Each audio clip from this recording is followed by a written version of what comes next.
ఎలుక సింహంలాగా మారింది. ఒకరోజు ఒక ఋషి ఒక ఎలుకని చూశాడు.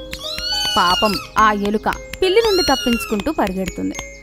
ముని ఆ ఎలుకని తన మాయాజాలంతో పిల్లిలాగా మారుస్తాడు. చాలా థ్యాంక్స్ మునిగారు. ఆ ఎలుక వెంబడి ఒకరోజు కుక్క పరిగెడుతుంది. ఆ ఋషి ముని ఆ ఎలుకని ఒక కుక్క రూపంలోకి మార్చాడు. తరువాత అది ఎప్పుడు ఏ ప్రమాదంలో పడినా కూడా దాన్ని ఆ ఋషి రూపం మార్చి కాపాడేవాడు.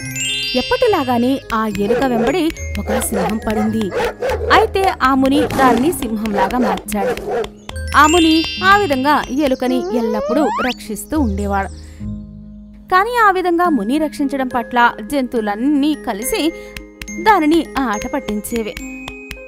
ఏనుగు ఇలా అంది, ఇదే నిజానికి సింహం కాదు. పాపం ఆ ఋషిముని జాలిపడి దీనిని సింహంలాగా మార్చాడు.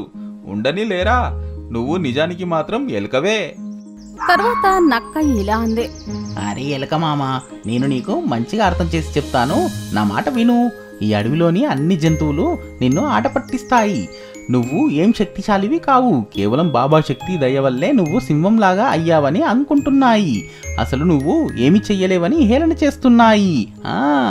అయితే మరి నేనేం చెయ్యాలి? వెంటనే నువ్వు వెళ్ళి సాధుబాబాని చంపేయి, అతడే దీని అంతటికీ కారణం.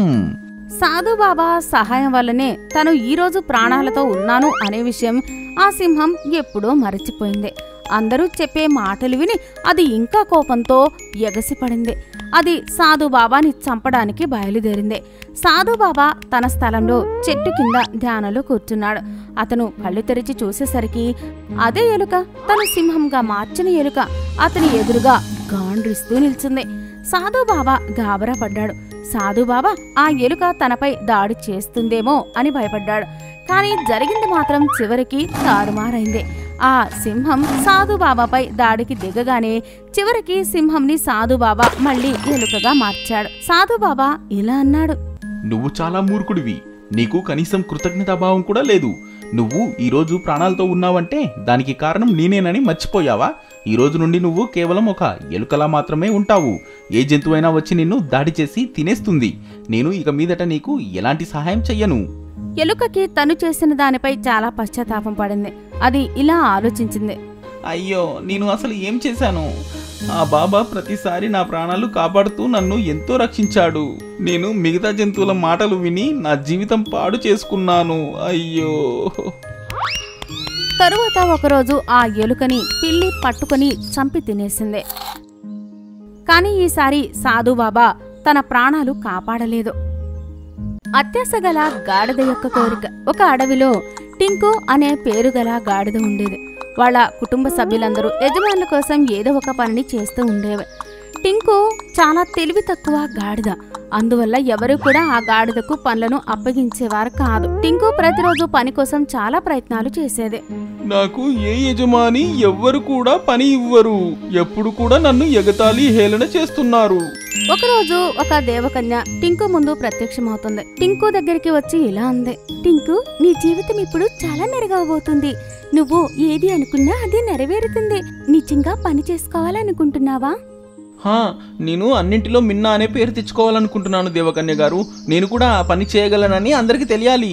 ఇక దేవకన్య తన మాయాజాలం సృష్టించింది. దాని మూలంగా త్వరగా ఒక వ్యాపారి వచ్చి టింకుని తనతో పాటు తీసుకెళ్లిపోయాడు. అతను టింకు వీపు మీద బట్టల మూటను ఉంచుకొని పట్టణం వైపు వెళ్తూ ఉండేవాడు. టింకుకి కొన్ని రోజుల వరకు ఆ పని చాలా బాగా అనిపించింది. ఇక వారం రోజుల తర్వాత టింకు పరిస్థితి దయనీయంగా మారిపోయింది. ఇక ఆ గాడిద దేవకన్యను పిలిచి ఇలా అంది, దేవకన్య గారు, నేను పని చేసి అలసిపోయాను. ఈ పని చెయ్యడం ఇక నా వల్ల కాదు. మా యజమాని చాలా చెడ్డవాడు. నాకు వేరొక యజమాని కావలెను. ఇతను చాలా పని చేయిస్తున్నాడు. ఇప్పుడు టింకు చాలా సోమరిగా తయారైపోయిందని దేవకన్యకు అర్థమైపోయింది. టింకు పనిని తప్పించుకోవడానికి సాకులు వెతుక్కుంటుందని తెలిసిపోయింది. టింకుకి గుణపాఠం చెప్పాలని ఒక కుమ్మరి వాని దగ్గరకు పంపింది. ఆ కుమ్మరి మట్టితో కుండలను తయారు చేసేవాడు. ఆ కుండలను అమ్మడం కోసం వాటిని టింకు వీపు మీద ఉంచేవాడు. నేనైతే అలసిపోయాను. దేవకన్య గారు, నన్ను కాపాడండి. దేవకన్య ప్రత్యక్షమైంది. ఏం జరిగింది టింకు?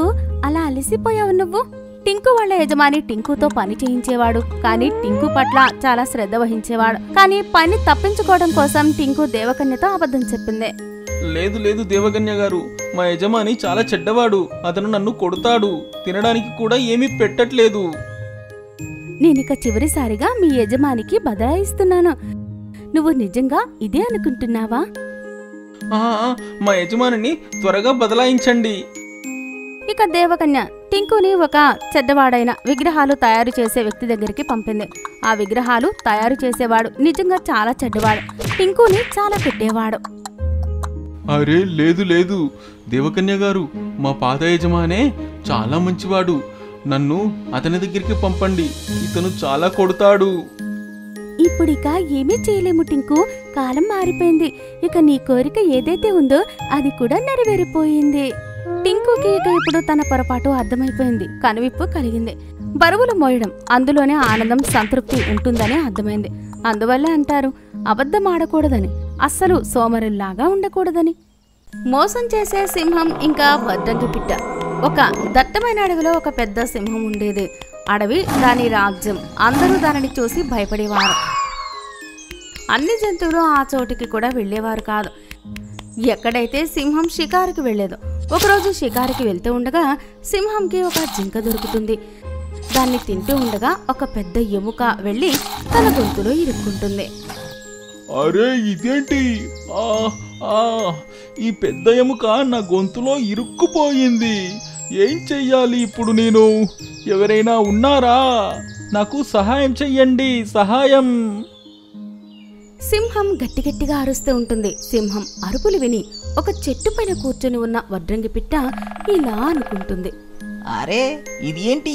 అడవికి రాజు అయిన సింహం సహాయం కోసం అరుస్తుంది అనిపిస్తుంది. అడవిలో ఏదో జంతువు ఇటువైపుకు వస్తే తినేయాలని చూస్తుందేమో.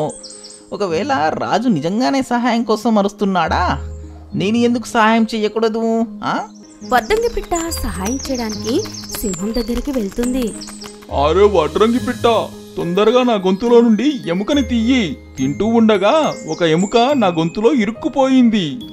ఓ అదా విషయం రాజుగారు, ఇప్పుడే తీసేస్తాను. కానీ మీరు నాకు ఒక మాట ఇవ్వండి. రేపటి నుండి మీరు ఏ వేటకు వెళ్ళినా అందులో ఒక భాగం నాకు కూడా ఇస్తాను అని. ఆలోచిస్తుంది. ఇంకా ఇలా అంటుంది. సరే కానీ త్వరగా తీయి. సింహం నోరు తెరుస్తుంది. అప్పుడు ఆ వడ్డంగి పిట్ట తన నోరుతో ఆ ఎముకను బయటకు తీస్తుంది. సింహం చాలా సంతోషిస్తుంది. ఎందుకంటే ఇప్పుడు ఆ పెద్ద ఎముక తన గొంతులో లేదు కాబట్టి. మరుసటి రోజు మాట ఇచ్చిన ప్రకారంగా సింహం దగ్గరికి వడ్డంగి పిట్ట వెళ్లి ఇలా అడుగుతుంది. ఇవ్వండి సింహం గారు, నాకు మీరు మాట ఇచ్చారు కదా నిన్న. సింహం రాజు చాలా కోపంగా ఇలా అంటాడు. సంతోషించు, నేను నిన్ను ప్రాణాలతో విడిచిపెట్టాను. నేను సింహం రాజుని. నిన్ను ఇవాళ తినగలను. చెప్పు, ఏమంటావు? వెళ్ళు ఇక్కడి నుండి. ఏ వాటా దొరకదు నీకు. అది వినగానే వడ్రంగి పిట్టకి చాలా కోపం వస్తుంది. అది వేగంగా తన ముక్కుతో సింహం కళ్ళ మీద పొడిచి వెళ్ళిపోతుంది. అరే నువ్వు ఏం చేసావు? నా కళ్ళు పోగొట్టావు. సంతోషించండి, నేను మీ 2 కళ్ళను పొడవలేదు. నేను వెళ్తున్నాను. వడ్రంగి పిట్ట ఇలా అంటుంది. అలా చెప్పి వడ్రంగి పిట్ట అక్కడి నుంచి వెళ్ళిపోతుంది. సింహం సిగ్గుపడుతూ కళ్ళు పట్టుకుని కూర్చుంటుంది.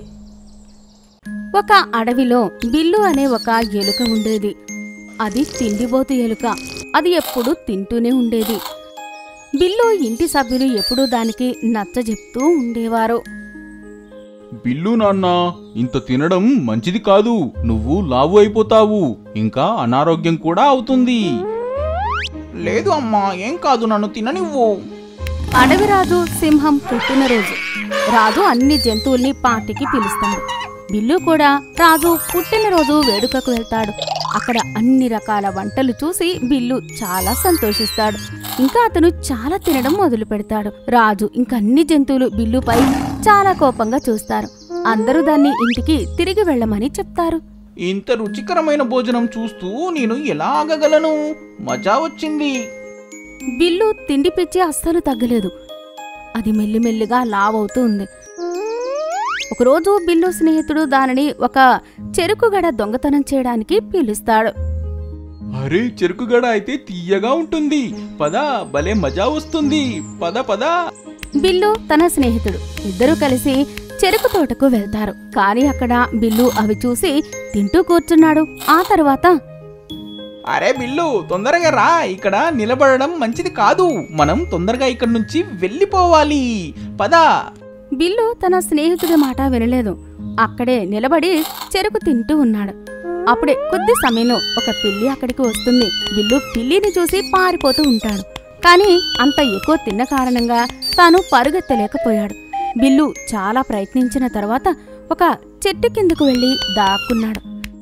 అరే భగవంతుడా, కొంచెంలో తప్పించుకున్నాను ఇవాళ నేను.